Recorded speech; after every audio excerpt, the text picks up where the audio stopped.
नमस्कार दोस्तों। तो इस वीडियो में RO के लिए PCS मंत्रा का टेस्ट सीरीज नंबर 15 है और पहला क्वेश्चन है R37 और HR जिसकी पहचान हड़प्पा कालीन कब्रिस्तान से की गई है, निम्नलिखित में से किस स्थल से प्राप्त हुआ है। तो ये हड़प्पा कालीन हड़प्पा स्थल से प्राप्त हुआ है, इसलिए विकल्प 20 का सही आंसर हो गया।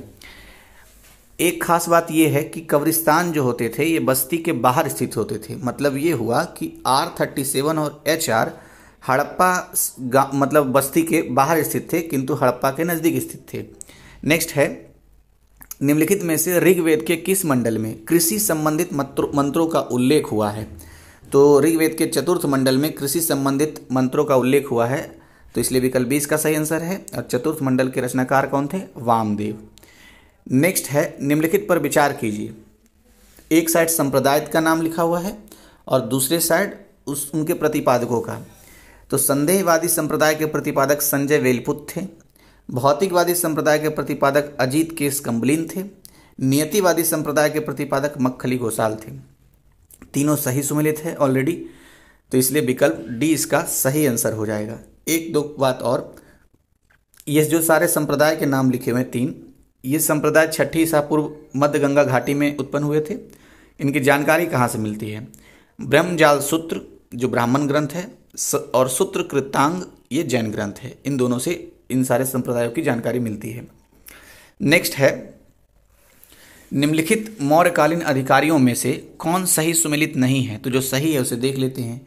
पुलिसानी जनसंपर्क अधिकारी को कहा जाता था, रज्जुक भू राजस्व से जुड़े अधिकारी होते थे और पौतवा अध्यक्ष माप तौल के प्रमुख कहे जाते थे। आठवीं का संबंध वन विभाग के प्रमुख होने से है, न कि प्रमुख नगर अधिकारी से, तो इसलिए विकल्प सी गलत हो गया क्योंकि सुमेलित नहीं है। नेक्स्ट है, अभिलेख और संबंधित शासक है, जो सुमेलित नहीं है उसकी पहचान करनी है, तो सुमेलित वाले को पहले देख लेते हैं। रवतक अभिलेख का संबंध कनिष्क से है, हाथी गुफा अभिलेख का संबंध खारवेल से है, मानकुंवर अभिलेख का संबंध कुमारगुप्त से है, जबकि पूना ताम्रपत्र लेख जो है इसका संबंध स्कंदगुप्त से नहीं है। ये तो पूना ताम्रपत्र लेख प्रभावती गुप्त का है। इसमें वर्णन क्या है? इसमें समुद्रगुप्त के अनेक अश्वमेघ यज्ञ करने वाले को बताया गया है। मैं फिर से बोलता हूँ, पूना ताम्रपत्र लेख प्रभावती गुप्त से संबंधित है। इसमें समुद्रगुप्त को अनेक अश्वमेघ यज्ञ करने वाला बताया गया है। नेक्स्ट देखते हैं, निम्नलिखित पर विचार कीजिए। तो नेलसिंडा, तोंडी, सालियूर और कावेरीपट्टनम, ये चारों के चार नाम दिए हुए हैं। पूछ रहा है उपयुक्त में से कौन से प्राचीन कालीन बंदरगाह पश्चिमी तट पर स्थित थे। तो ये चारों नेलसिंडा, तोंडी, सालियूर और कावेरीपट्टनम चारों प्राचीन कालीन ही बंदरगाह हैं, लेकिन हमें ये देखना है कि पश्चिमी तट पर कौन मौजूद था। तो नेलसिंडा और तोंडी 1 और 2 विकल्प इसका सही आंसर हो गया, जबकि सालियूर और कावेरीपट्टनम ये पूर्वी तट पर स्थित थे। नेक्स्ट है, निम्नलिखित में से प्राचीन काल में शब्द प्रचलित थे और सही सुमेलित कौन है। तो ये देखना है। गहपति धनी किसान होते थे, कौसे रेशमी वस्त्र को कहा जाता था, पल्ली जैन शिक्षा के केंद्र होते थे, जबकि बलंजियर जो है ये योद्धा नहीं प्राचीन कालीन व्यापारिक संगठन था। मैं फिर से एक बार बोल देता हूँ, गहपति धनी किसान को कहा जाता था, कौसे रेशमी वस्त्र को, पल्ली जैन शिक्षा केंद्र को और वलंजियर ये प्राचीन कालीन व्यापारिक संगठन होता था। नेक्स्ट है, निम्नलिखित के सुल्तान बनने का सही कालानुक्रम क्या है, मतलब कालक्रम।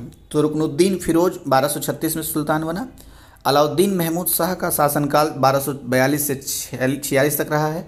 नसरुद्दीन महमूद उसके बाद आया और 46 से 65 तक शासन किया। इसके बाद गयासुद्दीन बलबन दिल्ली का सुल्तान बनता है और 1286 से 66 से 87, कहीं कहीं 86 दिया हुआ है, तो 1266 से इसका काल शुरू होता है। तो ऑलरेडी कालक्रम में ही था, तो विकल्प ए इसका सही आंसर हो जाएगा। नेक्स्ट है, सल्तनत काल में निम्नलिखित में से किस सुल्तान द्वारा अकाल संहिता का निर्माण कराया गया। तो अकाल संहिता का निर्माण मोहम्मद बिन तुगलक ने करवाया था सल्तनत काल में। उद्देश्य था कृषि में सुधार करना। नेक्स्ट है, निम्नलिखित में से सही सुमेलित नहीं है। एक साइड संस्थापक है, एक साइड राजवंश है, दूसरे साइड संस्थापक है। तो तुलुव राजवंश के संस्थापक वीर नरसिंह थे, ये सही है।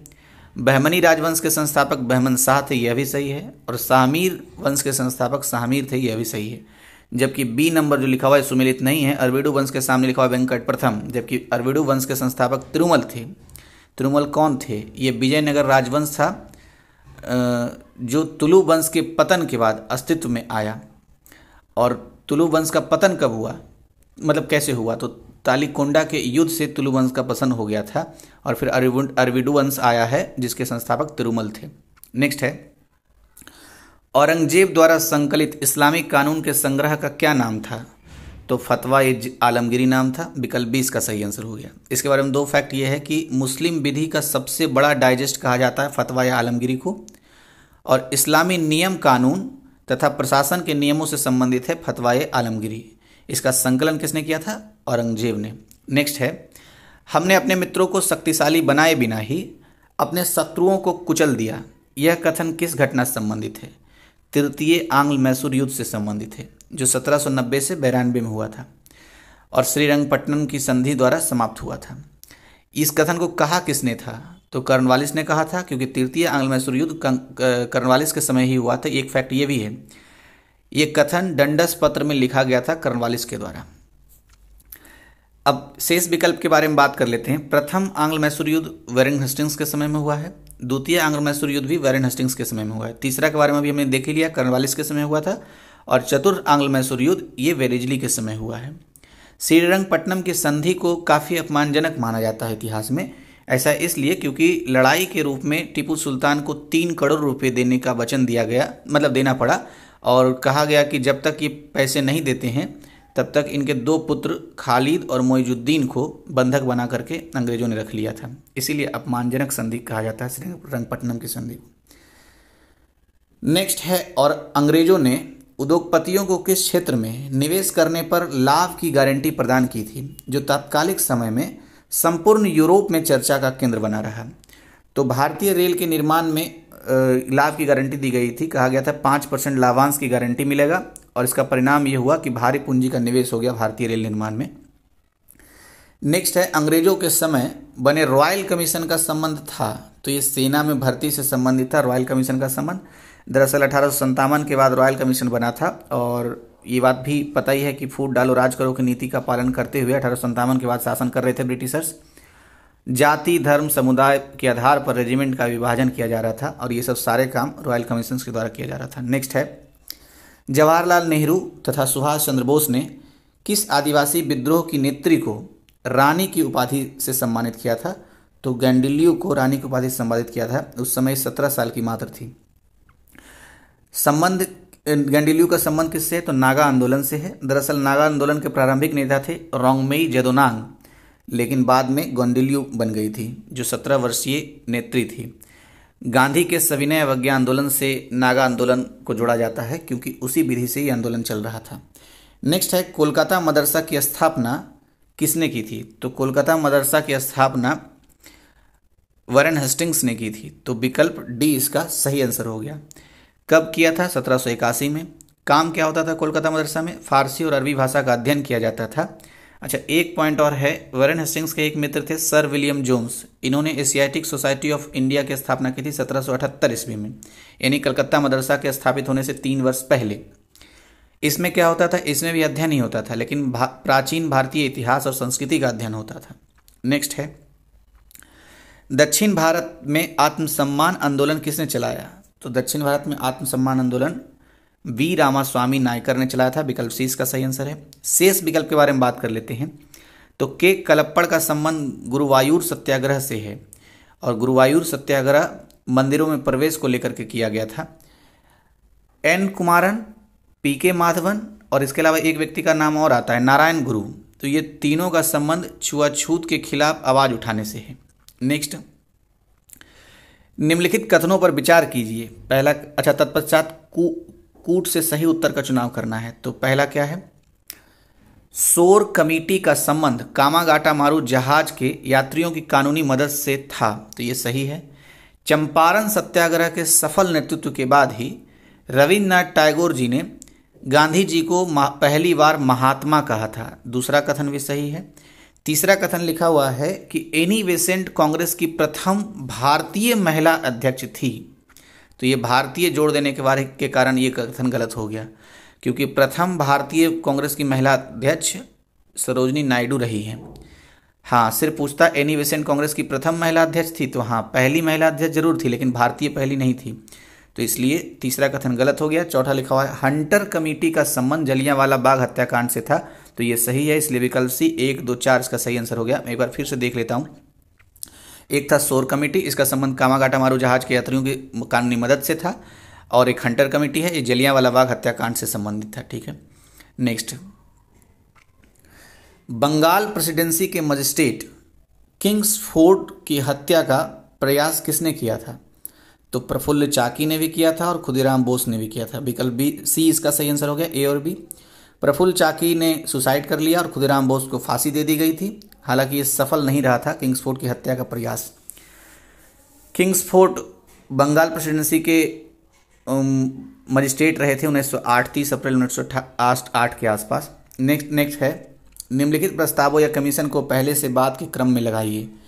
तो पहले से बाद के क्रम में लगाना, तो उपलब्ध विकल्प में सबसे पहले अगस्त प्रस्ताव होगा जो 1940 में आया था, उसके बाद क्रिप्स प्रस्ताव होगा जो 1942 में आया था, और इसके बाद तीसरे नंबर पे बैवेल योजना 1945 का, और लास्ट में कैबिनेट मिशन 1946 का। मैं एक बार फिर से बोल देता हूँ, अगस्त प्रस्ताव 1940, क्रिप्स प्रस्ताव 1942, बेवेल योजना 1945 और कैबिनेट मिशन 1946। तो इस दृष्टि से विकल्प ए इसका सही आंसर हो जाता है। नेक्स्ट है ब्रिटिश प्रधानमंत्री एटली ने प्रथम बार आधिकारिक रूप से किस तिथि को की घोषणा की कि भारत को आज़ाद कर दिया जाएगा? तो 20 फरवरी 1947 को घोषणा कर दी थी कि भारत को आज़ाद कर दिया जाएगा। एक दो फैक्ट और है, जैसे उस समय ब्रिटेन में लेबर पार्टी की सरकार थी, यानी श्रमिक दल की सरकार थी, प्रधानमंत्री एटली थे।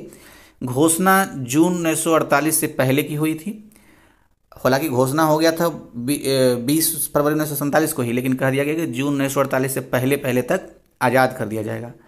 विभाजन की योजना प्रस्तुत की गई 3 जून 1947 को। नेक्स्ट, किस अंग्रेज ने पिंडारियों को मराठों का शिकारी कुत्ता कहा था? तो मैल्कम ने कहा था, ये अंग्रेज था, तो मैल्कम ने कहा था पिंडारियों को मराठों का शिकारी कुत्ता। एक दो खास पॉइंट और है कि मराठा साम्राज्य का समर्थन प्राप्त था किसको? पिंडारियों को। हिंदू और मुस्लिम दोनों शामिल थे पिंडारियों में, और इनका दमन किसने किया था? हेस्टिंग्स और थॉमस हिस्लोप ने इसका दमन कर दिया था। नेक्स्ट है, निम्न में से किन आधारों पर किसी व्यक्ति की धार्मिक स्वतंत्रता पर प्रतिबंध लगाया जा सकता है? तो उपलब्ध विकल्प में से स्वास्थ्य और लोक व्यवस्था, इन दोनों के आधार पर किस पर प्रतिबंध लगाया जा सकता है? धार्मिक स्वतंत्रता पर प्रतिबंध लगाया जा सकता है, तो विकल्प सी इसका सही आंसर हो गया। अच्छा, एक वैसे और है, सदाचार भी है, तो स्वास्थ्य, लोक व्यवस्था और सदाचार तीनों के आधार पर धार्मिक स्वतंत्रता पर प्रतिबंध लगाया जा सकता है, और इसका वर्णन कहाँ है? संविधान के अनुच्छेद 25(1) में है वर्णन। आपको ये बात तो पता ही होगा कि 25 से 28 तक, अनुच्छेद 25 से 28 तक धार्मिक स्वतंत्रता की बात कही गई है मूल अधिकार के रूप में। नेक्स्ट है, उत्प्रेषण रीट निम्न में से किसके खिलाफ जारी की जा सकती है? तो अर्ध न्यायिक निकाय या न्यायालय के खिलाफ ये जारी की जा सकती है, तो विकल्प बी इसका सही आंसर हो गया। रीट के बारे में एक दो फैक्ट याद आ रहा है, मैंने यहाँ लिखा नहीं है। सुप्रीम कोर्ट 5 तरह की रीट जारी करती है अनुच्छेद 32 के तहत, और यही 5 तरह की रीट जारी करती है हाई कोर्ट भी, जहाँ तक मुझे याद आ रहा है 226 के तहत। नेक्स्ट है, अच्छा एक क्वेश्चन का जवाब दीजिए, रीट जारी करने का जो अधिकार है वो किसका विस्तृत है? सुप्रीम कोर्ट का कि हाई कोर्ट का?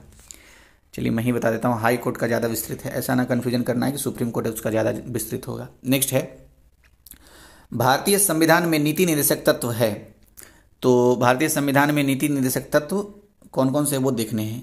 देश के शासन में मूलभूत है और मार्गदर्शक सिद्धांत है, तो ये 1 और 3 सही है, विकल्प सी इसका सही आंसर हो गया, जबकि ये बाद योग नहीं है, बाद योग तो मूल अधिकार है। एक दो फैक्ट और, ये तो आपको पता ही होगा कि भाग 4 में नीति निर्देशक तत्व के बारे में बताया गया है। आर्टिकल की बात करें तो 36 से 51, और कहाँ से लिया गया नीति निर्देशक तत्व का सिद्धांत? आयरलैंड के संविधान से। नेक्स्ट है, निम्न में से कौन सा सुमेलित नहीं है? तो जो सुमेलित है पहले देख लेते हैं। अनुच्छेद 54 में राष्ट्रपति के निर्वाचन मंडल की बात कही गई है। अनुच्छेद 56 की बात करें तो राष्ट्रपति की पदावधि की चर्चा है, और अनुच्छेद 58 में राष्ट्रपति की योग्यताओं के बारे में बताया गया है, जबकि अनुच्छेद 55 राष्ट्रपति के पुनर्निर्वाचन से नहीं, निर्वाचन के रीति का वर्णन किया गया है अनुच्छेद 55 में। तो फिर राष्ट्रपति के पुनर्निर्वाचन की बात कौन से अनुच्छेद में की गई है? तो अनुच्छेद 57 में।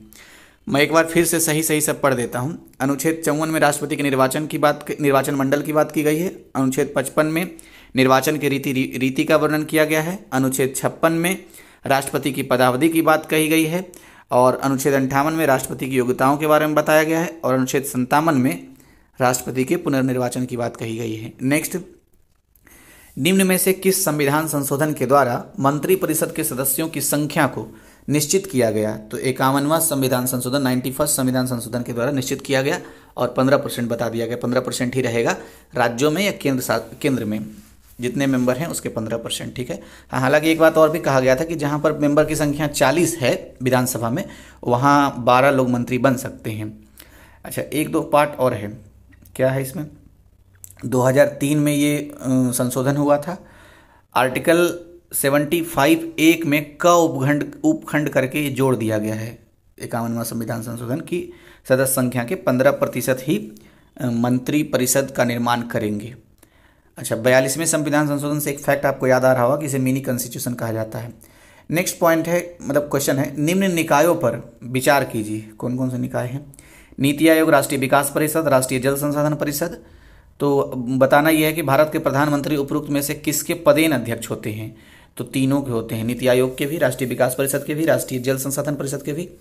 इसके अलावा अंतर्राज्यीय जो परिषद होता है, अंतर्राज्यीय परिषद, उसके भी पदेन अध्यक्ष होते हैं।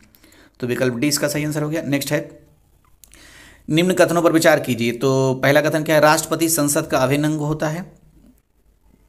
ये बात, अच्छा सही कथन देखना है तो ये सही है, राष्ट्रपति संसद का अभिन्न अंग होता है। 79 आर्टिकल्स में ये बात दर्ज है।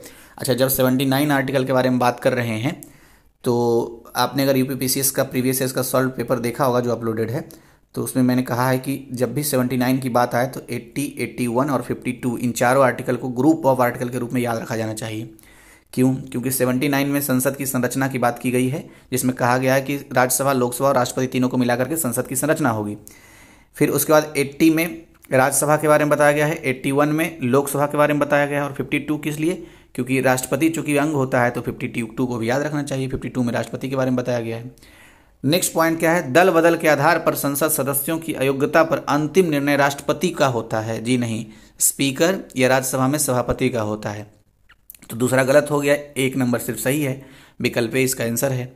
नेक्स्ट है, निम्न कथनों पर विचार कीजिए। तो पहला कथन क्या है? केंद्रीय मंत्रिपरिषद के मंत्री राष्ट्रपति के प्रसाद पर्यंत पद धारण करते हैं। तो ये कथन सही है।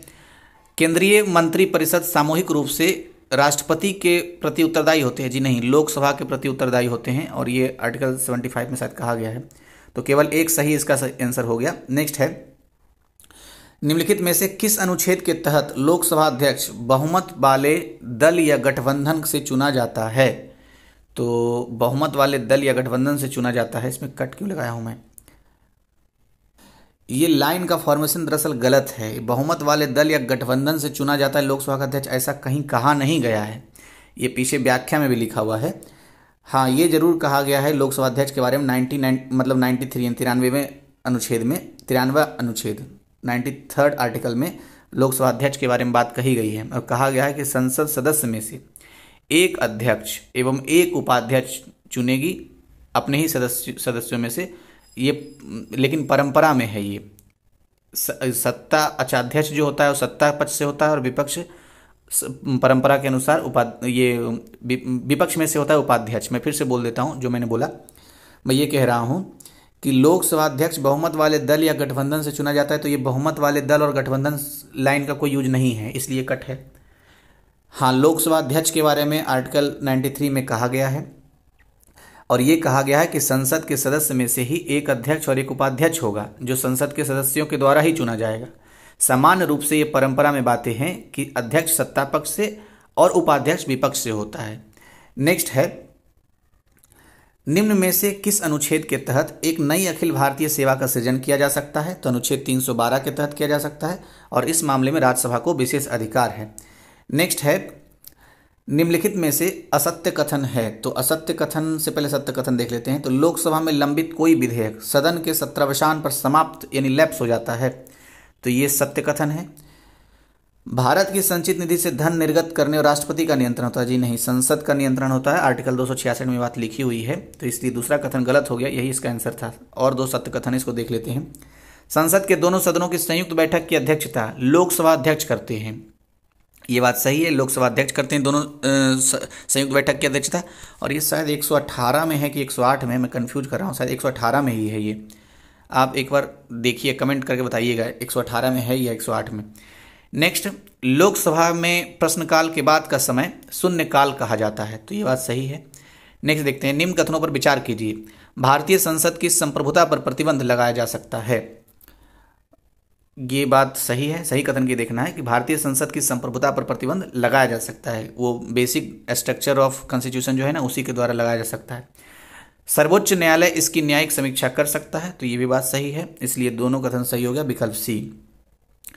नेक्स्ट है, इन वनों में, हाँ यही तो है, इन वनों में 75 से 100 सेंटीमीटर तक वर्षा होती है। ये शुष्क मौसम में अपने पत्ते गिरा देते हैं और इन्हें पार्कलैंड टोपोग्राफी भी कहा जाता है।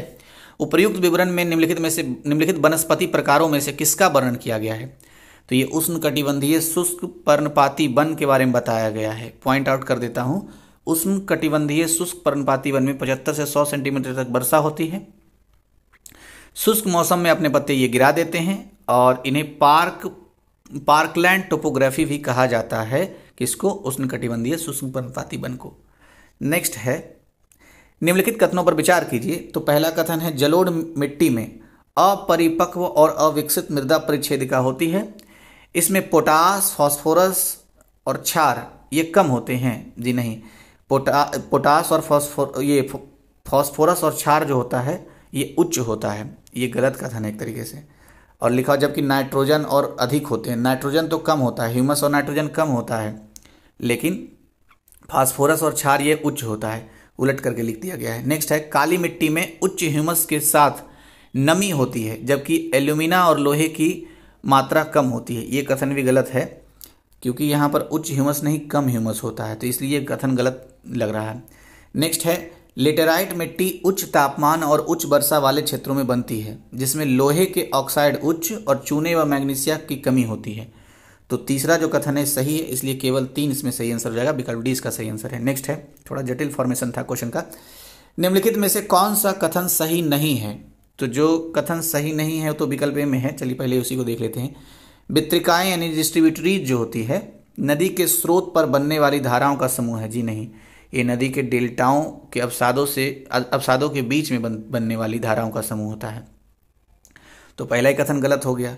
दूसरा लिखा हुआ, जब Indo Australian plate Eurasian plate से टकराई तो टेथिस भू आकृति, क्या लिखा हुआ है, हिमालय का उत्थान, टेथिस भू आकृति बनी थी, मतलब भू अभिनति बनी थी, ऐसा लिखा हुआ है कुछ। नेक्स्ट है, दक्कन ट्रैप अग्नीय चट्टानों यानी कि इग्निशियस रॉक से निर्मित है, जिनसे कालांतर में काली मिट्टी बनी है। तो ये कथन बिल्कुल सही है। नेक्स्ट, अधिकांश प्रायद्वीपीय नदियां पूर्व की ओर बहती है और बड़े डेल्टा बनाती है। तो हाँ, ये सही है, प्रायद्वीपीय नदियां जो है पूर्व की ओर बहती है और डेल्टा बनाती है। तो पूर्व की ओर जो बहने वाली नदियां वही तो डेल्टा बनाती है, पश्चिम की ओर डेल्टा नहीं बनाती है। नेक्स्ट है, नेक्स्ट क्वेश्चन है, राजस्थान में मरुस्थल के विस्तार के संबंध में निम्नलिखित में से कौन से कथन सही हैं? तो पहला कथन है, राजस्थान में मुख्य पवनों की दिशा उत्तर पूर्व से दक्षिण पश्चिम को है, इसलिए मरुस्थलीकरण की प्रवृत्ति उस दिशा में अधिक रही है। ये गलत है, क्योंकि पवनों की दिशा दक्षिण पूर्व से पूर्वोत्तर यानी पूर्व उत्तर को है, इसलिए मरुस्थलीकरण की प्रवृत्ति उस दिशा में अधिक है। तो पहला कथन गलत हो गया। दूसरा कथन क्या लिखा हुआ है, थार मरुस्थल प्रमुख रूप से मानसून संचालित रेगिस्तान है। एकदम सही बात है, जहां गर्मी के महीनों के दौरान वायु अपर्दन एक बड़ी समस्या है। ये भी सही है। जबकि अरावली श्रेणी रेगिस्तान के प्रसार में एक प्रमुख बाधा है, लेकिन इसमें भारी खनन से रेगिस्तान का फैलाव हो रहा है। ये कथन भी सही है, इसलिए विकल्प 20 में सही आंसर हो गया, केवल 2। नेक्स्ट है, निम्नलिखित कथनों पर विचार कीजिए। बराइल पहाड़ियाँ मणिपुर राज्य को नागालैंड राज्य से अलग करती है। तो ये बराइल पहाड़ियाँ एकदम सही बात कह रहा है। यही तो पूछ रहा है ना कौन सही है, सारे सही हैं इसमें। तो याद रखना है, बराइल पहाड़ियाँ जो है मणिपुर राज्य को नागालैंड से अलग करती है। नेक्स्ट है, मणिपुर पहाड़ियाँ बराक नदी का स्रोत है, जो सुरमा मेघना नदी प्रणाली का एक महत्वपूर्ण हिस्सा है। यह भी सही है। नेक्स्ट, मेइतेई मणिपुर राज्य का प्रमुख जनजातीय समूह है, यह भी सही है। भारत का सबसे ऊंचा मिट्टी का बांध मणिपुर में स्थित है, तो यह भी सही है। नेक्स्ट, यह मिस्ट्रल पवन के समान है और यह एड्रियाटिक तट पर अनुभव की जाने वाली ठंडी उत्तर पूर्वी हवा है। यह प्रचंड और महाद्वीपीय यूरोप और भूमध्य सागरीय के बीच दबाव के अंतर के कारण उत्पन्न होती है। यह आमतौर पर सर्दियों में प्रवाहित होती है, जब महाद्वीपीय यूरोप पर वायुमंडलीय दबाव भूमध्य सागर की तुलना में अधिक होता है। तो ये सारी बातें किसके लिए कही जा रही है? बोरा हवा के लिए कहा जा रहा है, इसलिए विकल्प 20 का सही आंसर हो गया। नेक्स्ट है, एशियाई विकास बैंक के बारे में निम्नलिखित कथनों पर विचार कीजिए। तो पहला कथन क्या है? भारत इसका संस्थापक सदस्य है। जी नहीं, हालांकि एशियाई विकास बैंक की स्थापना 1966 में हुई है और भारत इसका संस्थापक सदस्य है, ये बात सही है एशियाई विकास बैंक का। दूसरा कथन जो लिखा हुआ है, भारत बैंक की वित्तीय पूंजी में सबसे बड़ा हिस्सेदार नहीं है, ये सबसे बड़ा हिस्सेदार तो जापान है। तो फिर से मैं बोल देता हूँ दोनों कथन। एशियाई विकास बैंक के बारे में, इसकी स्थापना 1966 में हुई थी, भारत इसका संस्थापक सदस्य है और जापान के पास वित्तीय पूंजी सबसे बड़ा है, किसमें? एशियाई विकास बैंक में। इसलिए केवल 2 इसका सही आंसर हो गया, क्योंकि पूछ रहा था कौन सही नहीं है। नेक्स्ट है, भीमबेटका पेंटिंग के संदर्भ में निम्नलिखित में से कौन से कथन सही हैं? तो जो सही कथन है शायद दोनों है इसमें, हाँ दोनों कथन सही है। नेक्स्ट है, ने पहले दोनों पढ़ देते हैं। इन पेंटिंग्स को पूरा पाषाण युग से लेकर मध्ययुगीन तक चिन्हित किया गया था, तो सही है, मध्ययुगीन काल तक चिन्हित किया गया है। चित्रों में लोगों के दैनिक जीवन के तरीकों को दर्शाया गया है, ये भी बात सही है, दोनों सही, इसलिए विकल्प सी इसका सही आंसर हो गया। नेक्स्ट है, संयुक्त राष्ट्र सुरक्षा परिषद के संबंध में निम्नलिखित कथनों पर विचार कीजिए। तो पहला कथन है, प्रत्येक वर्ष संयुक्त राष्ट्र महासभा 2 गैर अस्थायी सदस्यों को चुनाव करती है। जी नहीं, 5 इसमें अस्थायी हैं और 10 गैर अस्थायी सदस्यों का चुनाव करते हैं। तो मतलब 10 में से 5 का चुनाव कर देते हैं हर वर्ष में। प्रत्येक वर्ष में 10 गैर अस्थायी सदस्य हैं, लेकिन 10 में से 5 प्रत्येक वर्ष चुने जाते हैं गैर अस्थायी सदस्य। हालांकि 5 इसमें अस्थायी सदस्य भी हैं। कौन कौन से हैं आप कमेंट बॉक्स में बता सकते हैं। नेक्स्ट, गैर अस्थायी सदस्यों का कार्यकाल 2 साल होता है, तो ये पॉइंट भी सही है। नेक्स्ट है,